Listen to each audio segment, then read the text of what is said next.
चुटकुले को उठाओगे, उसके नीचे कोई ना कोई आह होगी, उसके पीछे कोई ना कोई दर्द होगा। और इस चुटकुले के पीछे क्या दर्द है? एक औसत हिंदुस्तानी को महसूस होता है कि मैं जिस मुल्क में रहता हूं, मेरे मुल्क के अंदर कोई अच्छा काम हो नहीं सकता, 2 नंबर के काम होते हैं। जैसा इन्होंने कहा, हम तो चोरी के अंदर गुरु हैं। ये कोई खुशी से नहीं कहते। जब दिल में बहुत दर्द होता है तो फिर वो लतीफों की शक्ल में सामने आता है। एक औसत हिंदुस्तानी इन लतीफों को करते करते तंग आ चुका था। ये एमएलए एमपी के घरों के चक्कर लगाते हुए तंग आ चुका था। काउंसलर के घर जाके जूती घिसते घिसते तंग आ चुका था। आज से 3 साल पहले उस हिंदुस्तानी को एक नया रास्ता दिखाई दे गया। कौन सा रास्ता? रामलीला ग्राउंड का रास्ता, रामलीला मैदान का रास्ता दिखाई दे गया। और उसे लगा कि मेरे हिंदुस्तान में, मेरे इस मुल्क में, मेरे इस इंडिया में शायद कुछ बदलाव हो सकता है। बहुत लोग गए, यहां से कुछ लोग गए थे जी रामलीला मैदान में, कुछ लोग गए थे, ज्यादातर लोग गए नहीं थे। उन्होंने टीवी पे देखा और देख के मन में हिम्मत बंधी थी, कहीं दुआ दी थी कि हाँ, अगर तुम जैसे लोग हुए तो ये हिंदुस्तान सुधर जाएगा। अन्ना जी को देखा था, उनके साथ भाई गोपाल राय को देखा था, अरविंद केजरीवाल को देखा था, और एक उम्मीद बंधी थी कि हिंदुस्तान सुधर जाएगा। उस लड़ाई को अपने मुकाम तक पहुंचाने के लिए ये तमाम लोग भ्रष्टाचार के खिलाफ लड़ाई लड़ने के लिए राजनीति में उतरे, एक पार्टी बनाई। क्यों पार्टी बनाई? क्योंकि सबको समझ आ गया कि राजनीति के परनाले की सफाई बाहर खड़े होके नहीं हो सकती। आजकल बड़ा फैशन चला है जी, नेता लोग एक लंबी सी झाड़ू ले लेते हैं, लंबे से डंडे वाली झाड़ू, वो सिर्फ नेताओं के लिए बनी है और किसी को तो मैंने देखा नहीं इस्तेमाल करते। लंबे से डंडे वाली झाड़ू ले लेते हैं, फिर किसी को इशारा कर देते हैं कि जाओ थोड़ा सा गंदगी डाल दो वहां पे। 15-20 कैमरे वाले ले आते हैं, नेताजी लंबे डंडे वाली झाड़ू को लेके यूं यूं यूं यूं कर देते हैं, 15 फोटो खिंच जाती हैं और लो जी स्वच्छ भारत हो गया। लेकिन आज से 3 साल पहले जिन लोगों ने राजनीति के परनाले को सफाई करने की ठानी, उन्हें समझ आया कि राजनीति को ऐसे साफ नहीं किया जा सकता। राजनीति के इस गंदे नाले को, सियासत के इस गंदे नाले को साफ करने के लिए इसके अंदर उतरना पड़ेगा। ये संकल्प लेके, ये मन में ठान के गोपाल राय जैसे लोग, अरविंद केजरीवाल जैसे लोग, मेरे जैसे लोग, हमारे बीच में से उठे हुए कुछ लड़के, कुछ नौजवान, कुछ बुजुर्ग इस देश को बदलने के लिए तैयार हुए, आगे बढ़े। जब बढ़े तो लोगों ने क्या कहा? लोगों ने कहा भाई तुम शरीफ तो हो, ईमानदार तो हो, हिम्मत वाले भी हो, लेकिन ये कांग्रेस और बीजेपी के मगरमच्छ जो है ये तो तुम्हें जिंदा खा जाएंगे, तुम्हें कहीं का नहीं छोड़ेंगे, इनके मुकाबले में क्या टिकोगे तुम? याद है आपको पिछली बार के चुनाव की बात? मैं आया था बाबरपुर में 2 बार, पिछली बार भी। किसी को भरोसा नहीं था, कहते थे बड़े अच्छे लोग हो तुम, बड़े ईमानदार हो, लेकिन जिस दिन वोट देने निकले सबके मन में डर था। किसी के मन में डर था कि बीजेपी आ जाएगी, दूसरों के मन में डर था कि शीला आ जाएगी दोबारा, वही वोट डाल दिया। और ये सर्वे वाले क्या कहते थे, टीवी वाले, सर्वे वाले सब क्या कहते थे? 4 सीट आएंगी, 6 सीट आएंगी, 8, 10 बस, कहते थे ना ये बात। जिस दिन ईवीएम खुली, वोटिंग मशीन खुली, सबकी आंखें खुली की खुली रह गई। उसके बाद साल भर तक लोग मेरे को जगह जगह पे लोग रोक के कहते रहे, अरे भाई अगर हमें थोड़ा सा भी एहसास होता कि तुम्हारी पार्टी इतनी मजबूत है, अगर मुझे थोड़ा सा भी एहसास होता कि तुम तो 28 सीट ले आओगे, तो भाई मेरा तो सारा मोहल्ला तुम्हें वोट देना चाहता था। घर से सोच के निकले थे, है ना जी, ये बात हुई थी। बहुत लोगों ने सोचा था कि वोट देना चाहते थे, आखिर में जाके डर के मारे किसी और को वोट देगा, क्योंकि बड़ा प्रचार चल रहा था, बर्बाद कर देंगे, वोट बेकार चला जाएगा, ये हो जाएगा। एक सपना देखा, वो सपना पूरा नहीं हो सका जी। कुछ कसर पब्लिक की तरफ से रह गई, कुछ कसर हमारे तरफ से भी रह गई। पब्लिक की तरफ से क्या कसर रह गई? हमें 70 में से 28 सीट दीजिए। आज जब लोग अरविंद केजरीवाल की सरकार के बारे में बात करते हैं तो ऐसे बात करते हैं जैसे 50 सीट उसकी जेब में पड़ी थी। अरे भाई, उस आदमी के पास ना थी 50 सीट। 28 सीट जनता ने हमें दी, ना इधर का छोड़ा ना उधर का छोड़ा। सरकार ना बनाते तो जनता हमारा गिरेबान पकड़ लेती कि अरे तुम जीते हो, सरकार क्यों नहीं बना रहे। जो 32 वाले थे उससे कोई पूछ नहीं रहा था, सिर्फ हमसे पूछ रहे थे सवाल। और अगर सरकार बना ले तो कैसे चलाएं, ये किसी को समझना है। तो ये कसर रह गई, लेकिन उसमें ज्यादा नहीं बोलूंगा। आपके सामने 5 साल के लिए हमारे साथी के लिए भरोसा मांगने आया हूं। आपकी आंख में आंख डाल के सच नहीं बोलूंगा तो कैसे विश्वास आपका मांगूंगा। मेरा फर्ज बनता है कहना कि कसर हमारी तरफ से भी रह गई। हमारी तरफ से क्या कसर रह गई कि जी जनता का मूड हम ठीक से समझ नहीं पाए। हम कोई पुराने तजुर्बे वाले राजनीति के लोग थे नहीं, आपके बीच में से उठे हुए लोग थे। जनता के मूड को ठीक से नहीं समझ पाए। हमने सोचा था कि हमने लोकपाल का वायदा किया है, नंबर 1 हमारा वायदा ये था, और अगर हम वायदा पूरा नहीं करेंगे और कुर्सी पे बैठे रहेंगे तो लोग वही कहेंगे जैसे शहनाज हिंदुस्तानी भाई कह रहे थे बीजेपी वालों के बारे में कि मंदिर वहीं बताएंगे, तारीख नहीं बताएंगे। 5 साल तक कुर्सी पे बैठ के मजे गुलछर्रे उड़ाएंगे। हमें लगा लोग हमारे को भी ऐसी बातें कहेंगे कि अरे तुम वायदा करते हो और वादा पूरा नहीं करते हो। हमें लगा कि कांग्रेस और बीजेपी एक हो गए हैं। आपको याद होगा असेंबली के अंदर उछल उछल के बोल रहे थे, याद है वो आखिरी दिन टीवी के ऊपर जब आ रहा था, कांग्रेस और बीजेपी के एमएलए उछल उछल के क्या कह रहे थे, हम 40 हम 40। बचपन में कहानी पढ़ते थे ना, अली बाबा और 40, तो वो 40 हो गए थे साहब। हमें लगा कि ना, ऐसे तो काम नहीं चलेगा। जनता ने हमें ये करने को तो नहीं भेजा है। हमने ईमानदारी का रास्ता चुना, लाल बहादुर शास्त्री का रास्ता चुना, पर अरविंद केजरीवाल ने कहा ऐसी कुर्सी में एक बार नहीं 100 बार छोड़। उसने नेक नियत से, ईमानदारी से छोड़ा। लेकिन सच बात यह है कि जनता ये नहीं चाहती। जनता क्या चाहती थी? जनता कह रही थी कि देखो, हमें पता है कि तुम लोकपाल नहीं बना पा रहे हो और हमें पता है क्या वजह है इसकी, तुम जिम्मेवार नहीं हो, लेकिन तुम धीरज करो, 6 महीना रुको, 1 साल रुको, लोकपाल बन जाएगा। तब तक मेरा बिजली पानी का काम तो पूरा करवा दो, मेरी नाली तो ठीक करवा दो, मेरे स्कूल और अस्पताल तो बनवा दो। जनता ये चाहती थी। जनता की नब्ज पकड़ने में हमसे गलती हुई। मैं साफ आपके सामने कह रहा हूं, साफ मंच से कह रहा हूं, पार्टी की तरफ से कह रहा हूं, अरविंद केजरीवाल भाई ने भी कहा है, ये सच है। हमें तजुर्बा इस तरह का नहीं था, समझदारी में हमसे कमी हुई। लेकिन एक दावा बताता हूं, समझदारी में हमसे कसर जरूर रह गई होगी, ईमानदारी से हमने कोई समझौता नहीं किया, क्योंकि नीयत साफ है।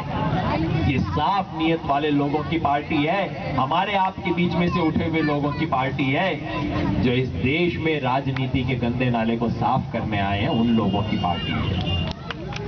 और इसी सवाल को लेके आज हम आपके बीच में दोबारा खड़े हुए हैं। हमारे भाई, हमारे लीडर गोपाल भाई आपको पूरा बताएंगे। मैं सिर्फ एक बात आपको बताना चाहता हूं, कैसे हम चुने। आज दिल्ली के सामने सिर्फ 2 रास्ते हैं, एक है आम आदमी पार्टी, दूसरा रास्ता है भारतीय जनता पार्टी। कोई तीसरा रास्ता है क्या जी? नहीं। ये यहां समझने की जरूरत है, कोई तीसरा रास्ता नहीं है। ये कांग्रेस, बीएसपी, इनको वोट डालना कुएं में वोट डालने के बराबर है आज की तारीख में। कांग्रेस का क्या हाल होगा? जो कांग्रेस का हाल उत्तर प्रदेश और बिहार में हो गया है, जो तमिलनाडु और बंगाल में हो गया है, वही हाल कांग्रेस का दिल्ली में हो गया है। कांग्रेस बाहर है, कांग्रेस आई नाम है ना इसका, मैं कहा आई नहीं है तो गई, तो कांग्रेस तो गई। रास्ते सिर्फ 2 हैं, आम आदमी पार्टी या बीजेपी। उसमें से कैसे चुने? जब किसी को चुनना होता है उसका पुराना रिकॉर्ड देख लो।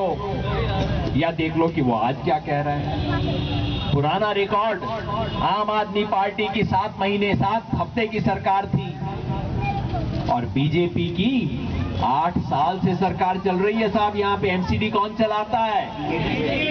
दिल्ली की अब 3 एमसीडी हो गई है, तीनों पे किसका राज है? इसका मतलब है दिल्ली में पिछले 8 साल से बीजेपी की सरकार चल रही है। आपकी नाली, आपकी सड़क, आपके यहाँ की सफाई बीजेपी देख रही है पिछले 8 साल से।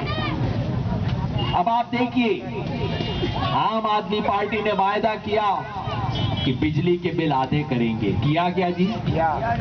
ऐसे हल्के से ना बताइए। बिजली के बिल आधे किए आम आदमी पार्टी ने। पानी में कहा था कि 700 लीटर तक का पानी, 20,000 लीटर महीने का पानी फ्री करेंगे। फ्री का ऑर्डर किया। आम आदमी पार्टी ने कहा था कि दंगे जो हुए थे सिखों के साथ 1984 में, उसके खिलाफ हम ईमानदारी से जांच करवाएंगे। जांच का ऑर्डर दिया। आम आदमी पार्टी ने कहा था करप्शन खत्म कर देंगे, भ्रष्टाचार नहीं होगा, रिश्वतखोरी नहीं होगी। उन 49 दिन के अंदर रिश्वतखोरी बंद हुई? बताइए सर, पीछे भी आप सब लोग बताइए, रिश्वतखोरी बंद हुई ना?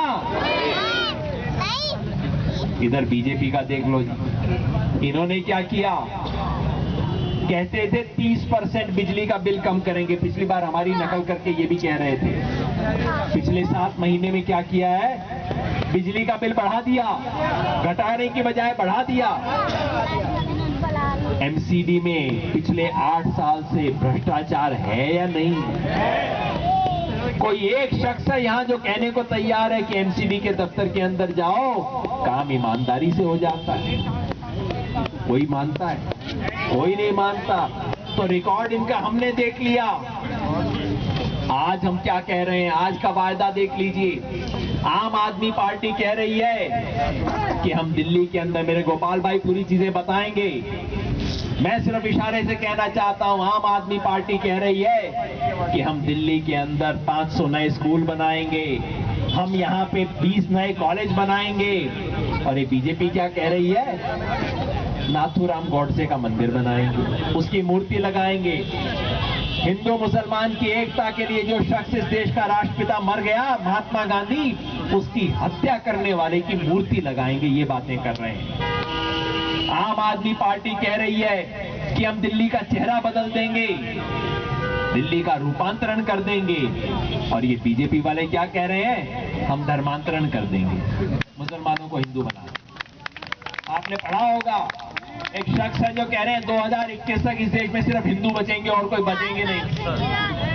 मैं जानता हूं इस मीटिंग के अंदर कई लोग ऐसे होंगे जिन्होंने मोदी जी को वोट दिया होगा और बड़ी अरमान से दिया होगा, बड़ी उम्मीदों से दिया होगा।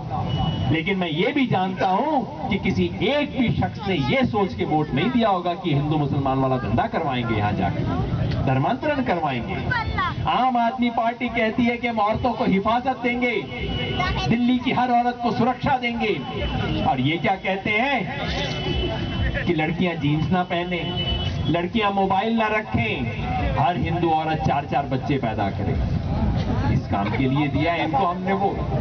आम आदमी पार्टी कहती है कि हम बिजली के बिल आधे करेंगे। और प्रधानमंत्री नरेंद्र मोदी जी रामलीला मैदान से कहते हैं कि हम हर एक घर के अंदर 2-2 बल्ब देंगे एलईडी वाले, और हर बल्ब को अगर आप इस्तेमाल करेंगे, 24 घंटा जलाएंगे 365 दिन, तो शायद आपको 350 रुपए की बचत हो जाएगी।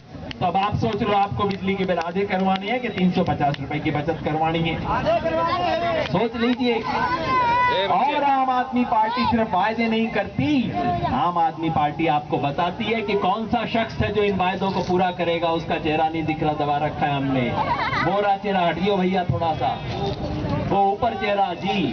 आम आदमी पार्टी बताती है कि हमारे वायदों को कौन पूरा करेगा? अरविंद केजरीवाल। याद होगा आपको, पिछली बार बिजली के बिल, पानी के बिल वाला ऑर्डर पास करने वाले दिन 102 डिग्री बुखार था अरविंद केजरीवाल को। अखबार वालों ने जाके कहा 4 दिन हो गए आपकी पार्टी ने वायदा पूरा नहीं किया। 102 डिग्री बुखार में अरविंद केजरीवाल सेक्रेटेरिएट गया और वहां जाके साइन किया। वो शख्स पूरे करेगा हमारे वायदों को, जिसने वायदे पूरे करके दिखाए हैं दिल्ली के अंदर। बीजेपी के पास क्या है पता नहीं क्या। पिछले हफ्ते तक ये हम सवाल जब पूछते थे तो बीजेपी वाले पलट के कहते थे हमारे पास मोदी जी है। हम उनसे पूछते थे क्या भाई मोदी जी प्राइम मिनिस्टर छोड़ के दिल्ली के चीफ मिनिस्टर बनने वाले हैं क्या? कोई जवाब नहीं देते थे, क्योंकि इन्हें लग रहा था जैसे महाराष्ट्र में काम चल गया, जैसे हरियाणा में काम चल गया, बस मोदी मोदी मोदी करके हम चुनाव जीत जाएंगे, कोई बताने की जरूरत नहीं कि यहाँ मुख्यमंत्री कौन बनेगा। फिर इसी गलतफहमी में बेचारों ने एक रैली कर ली, रामलीला मैदान में रैली कर ली। इन्होंने सोचा था कि मोदी जी के नाम पे, खुद इनके दावे थे 1,00,000-1,50,000 लोग आएंगे, 2,500 बसें इन्होंने की, यूपी के अंदर, हरियाणा में, राजस्थान में बसें भेजी लोगों को जुटाने के लिए, अथाह पैसा खर्च किया। और उसके बाद कितने लोग जुटे जी? 25,000। ये टीवी वाले कह रहे हैं, हम नहीं कह रहे। 25,000 लोग जुटे और प्रधानमंत्री बोले तो वो कोई जवाब भी नहीं दे रहे। तब बीजेपी को समझ आ गया, सांप सूंघ गया उनको, तब उन्हें समझ आ गया। एक तो ये समझ आ गया कि जो मामला बाकी जगह, जो महाराष्ट्र, हरियाणा और झारखंड में चल जाएगा, वो दाल दिल्ली में नहीं गलेगी। और ये खतरा लग गया कि अगर नहीं गली, अगर दिल्ली के अंदर जीत गई आम आदमी पार्टी, जो कि अब इनको दिखने लग गया कि दिल्ली में आम आदमी पार्टी जीत जाएगी, और तब लोग पूछेंगे जी आप तो कह रहे थे अरविंद केजरीवाल बनाम मोदी का मुकाबला था। बीजेपी को समझ आ गया कि अब ये तो छींटा मोदी जी के ऊपर पड़ेगा। लोग पूछेंगे कि ये तो नरेंद्र मोदी हार गए। जब ये बीजेपी को समझ आया, तब बीजेपी को लगा कि अब तो किसी और नेता को लाने की जरूरत है। तब आनन फानन में हमारी पुरानी बहन किरण बेदी जी को लेके आए हैं। हमारी पुरानी साथी रही है, मैं उनके खिलाफ कोई शब्द नहीं बोलना चाहता। अपना साथी दूसरी पार्टी में चला जाए, आप उसके बारे में ऊंच नीच बात करने लग जाए, शोभा नहीं देता। मैं सिर्फ इतना उम्मीद करता हूं कि उन्होंने वो सवाल जरूर पूछे होंगे मोदी जी से जो वो बाहर होके पूछा करती थी। और मैं सिर्फ ये दुआ करता हूं कि किरण बेदी जी जाके बीजेपी को बदलेंगी। कहीं ऐसा ना हो जाए कि बीजेपी किरण बेदी को बदले। मैं सिर्फ यही दुआ करता हूं कि बीजेपी उनके साथ वो ना कर दे जो सुषमा स्वराज के साथ किया था। याद है आपको 15 साल पहले क्या हुआ था? 5 साल बीजेपी ने सरकार चलाई थी, सरकार ने सत्यानाश कर दिया था। दिख रहा था इनको कि हार रहे हैं। हारने से 2 महीना पहले साहब सिंह वर्मा को हटा के सुषमा स्वराज को लेके आए थे।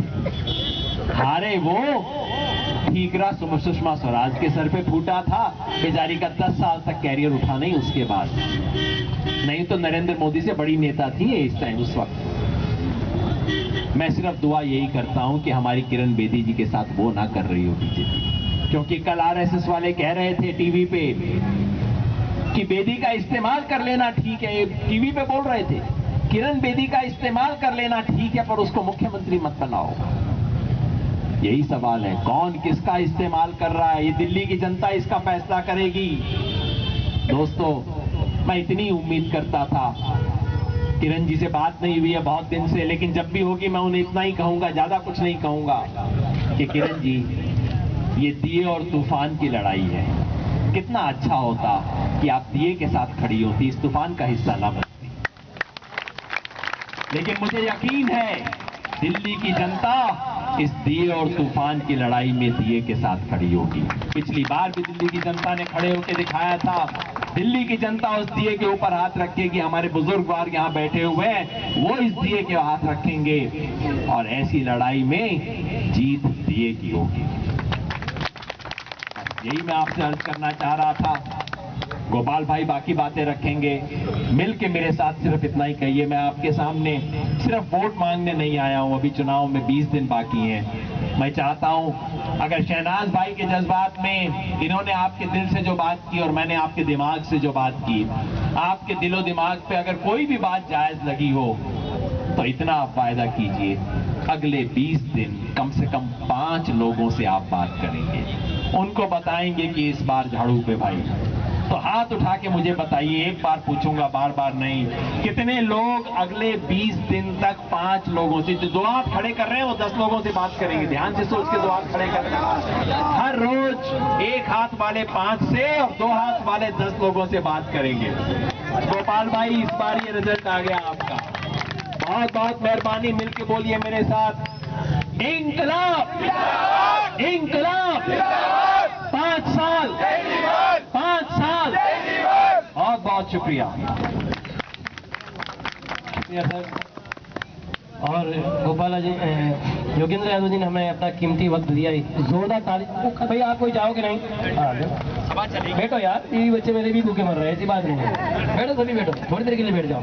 गोपाल जी हमारे यहाँ बीच में है, आपका प्रत्याशी आपके बीच में है। बैठ जाओ, सब बैठ जाओ, जल्दी से अपनी जगह देख लो भाई, अपने साथी को देख लो। और एक बार इतना सा बता दीजिए